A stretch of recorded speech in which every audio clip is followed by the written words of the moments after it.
Welcome to another video. So as we discussed in the last video, in this video we are going to be building classes related to retrofit. So let's just see what kind of response we get from the API. So when I go to the rapidapi.com, here's what we get, right? We send.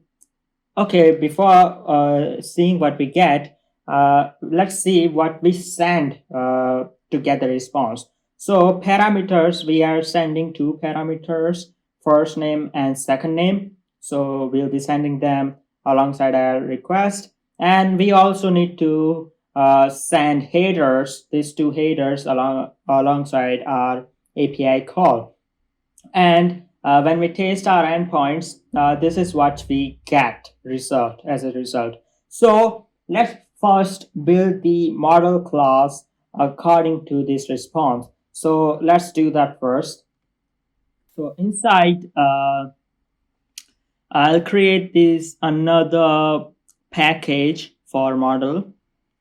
I'll name it model, and I'll have another class name. It will be a data class, by the way. So select data class and name it result response. And okay, add it. And we'll have f name of type string.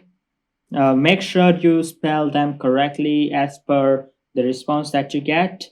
Well, s name string, well, percentage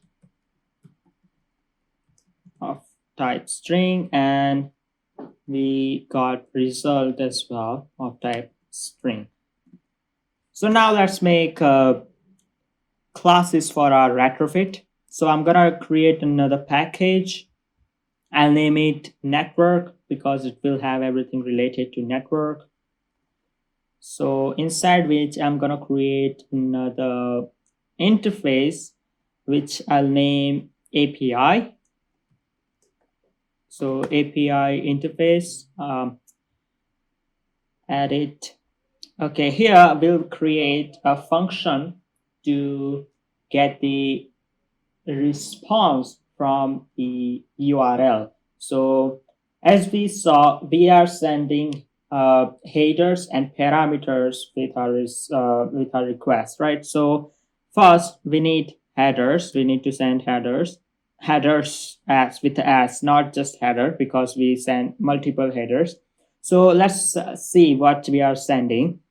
When we see here in headers, we have two headers, x rapid API key, so that will be our API key, and x rapid API host, and as a value of this you need to send this.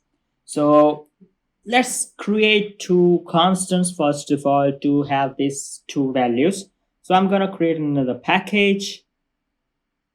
I'm going to name it util, and I'll have another class of constants, and inside which I'll create a companion object, and here we'll have const12 API underscore key. By the way, this is not the you should not declare your API key publicly, but here I don't care whether you use my API key or not, so I'm just using it here. Otherwise you should not be using it. And API key, let's just copy it from here, and const val host will be log calculator p rapidapi.com. So paste it here. Now go back to our network API interface, and as a header, we just have to name this.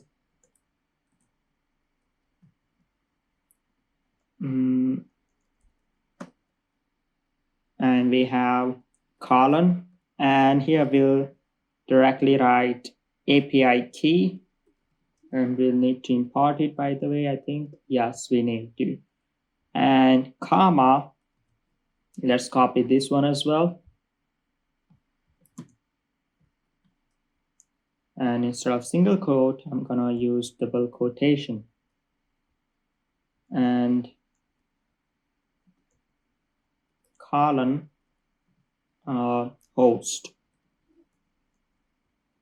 Import this as well from the class that we created. Okay.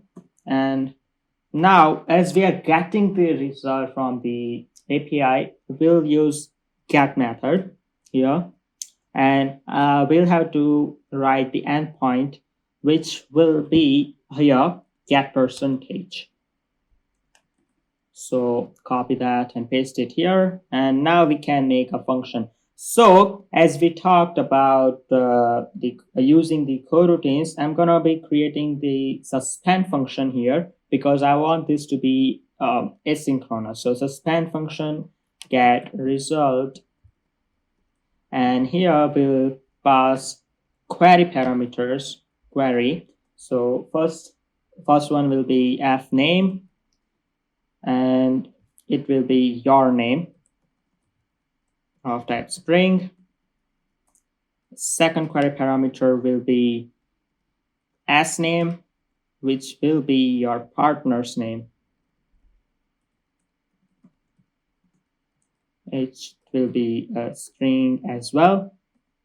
And the return type of this function will be of type model class, which is result response. So that's it.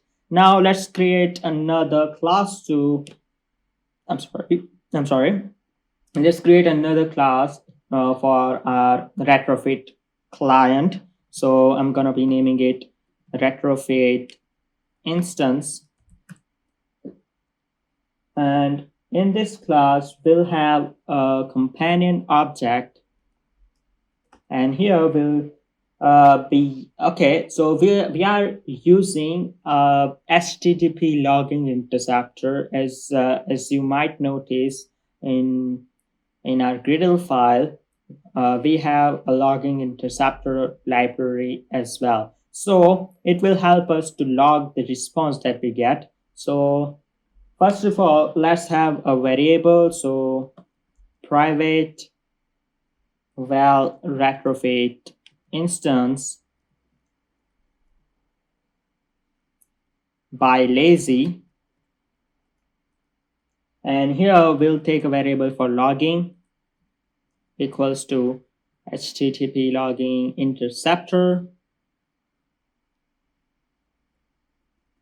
then logging dot set label HTTP logging interceptor dot label dot body, because we only care about the response body. Then client equals to HTTP client dot builder dot add interceptor, and we'll pass our logging interceptor here dot build. Now we can have retrofit.builder dot base URL. So we'll need a base URL as well. So we are going to make a constant for this as well. So inside util constant, let's have another const val base URL equals to, let's copy it from the Rapid API. So this will be our base URL from here to this last slash. So go back to Retrofit instance class and base underscore URL. We need to import this, I think, yes. Then add converter factory. It will be JSON converter factory dot create dot add client, dot client, not add client, dot client, and we'll pass this client that we created above, and dot build. Now outside this lazy, we'll create another variable which we will use to call the API in our repository and view model. So private val, I'm gonna be naming it API by lazy, and we can use this retrofit instance dot create, and we can pass our API interface that we created. So API :class.java, and we are getting an error here because we have added add call adapter factory and we need to add converter factory. So make sure you spell it right. And that's it for this video, I guess. And I'll see you guys in the next video. And please subscribe to the channel so whenever I post a new video, you get the notification. But you will not get the notification directly. You will need to press that bell icon. So please do that as well and like this video. I'll see you guys in the next video.